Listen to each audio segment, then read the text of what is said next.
So unscrew the big nuts, this one here,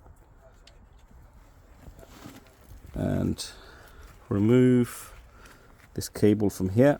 Just pull it off from each other. Don't tug it like this. You want to hold that and then tug it. Right. Amin Saab, can I please get you to hold the phone and just record this part? This way around. So you just hold it like this. It's okay.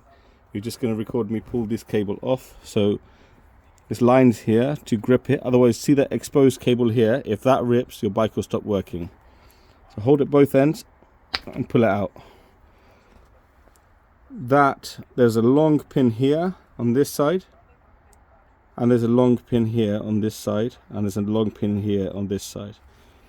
If you look inside here, right, you see the diameter of 3 holes are bigger than the remaining 7 or 6 holes. A smaller 6. So when you are aligning these, make sure you look inside and you click in like this, and then you push it together and you hear a click. Okay, so that's that. Now you can remove the other nut, which is here, this one here. Just loosen it.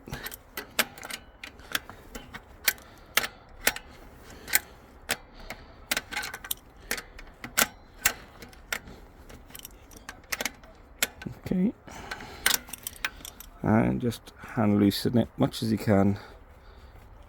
Don't want to go all the way off. You don't need to go all the way off. Okay, so that's now loose. Move this out the way, and you can see just here that is the direction it's going to be sliding out, from that side and this side. Right, so what you want to do, just want to yank it, hold the tire at the top, that's here, and just move this hand out the way, left hand out the way, and yank. Okay, there we go. See the chain? If you have a look at the chain, and you will see how the chain assemble is. So literally just lift this up.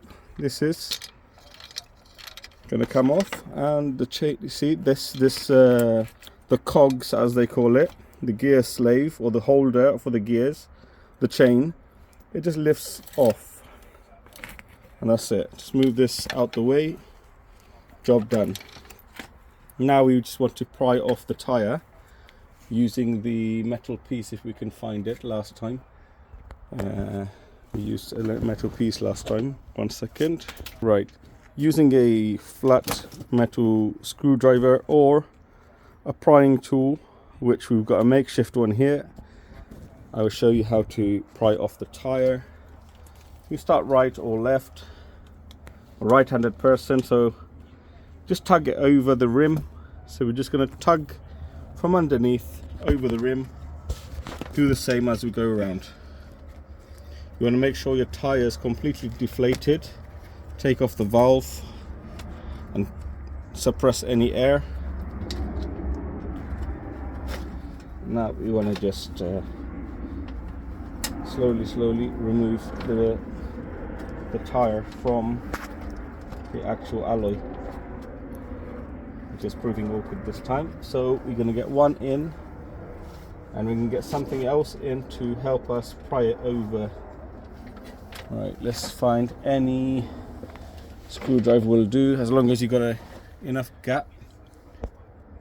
So we've tucked this in and out like that, and we get the flathead screwdriver. Any type is fine, as long as you've got enough gap to put this into. Lever it out, slide this in, and we want to move it around. Pull towards yourself. It's going, and then you can pull this down as well. The initial part is a bit fiddly, but as soon as you've come around a bit more, it will get easier, as it is now. So we've freely rotated as much as we can now, and it's just coming.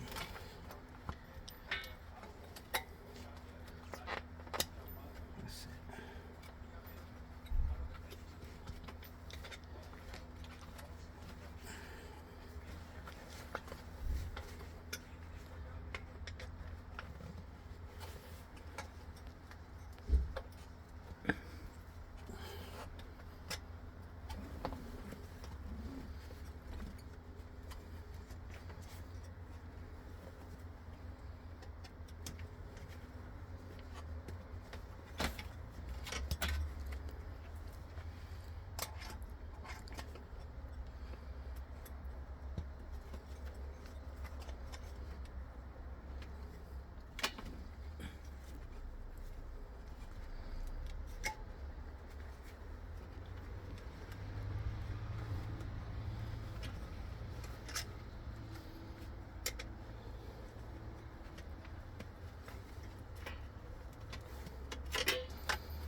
There we go.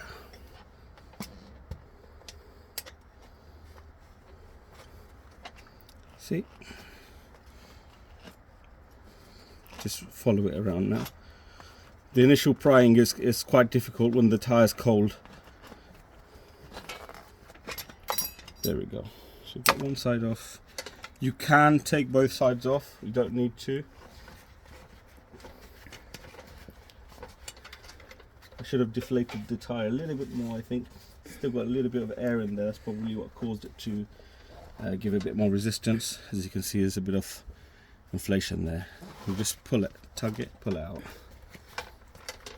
We want to remove the valve.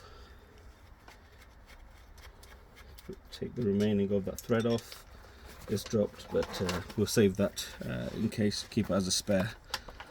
Right, as the previous repairs didn't work. So as you can see here, there's a port for the valve. I don't know if you can see that on the camera. Let's just tug it out.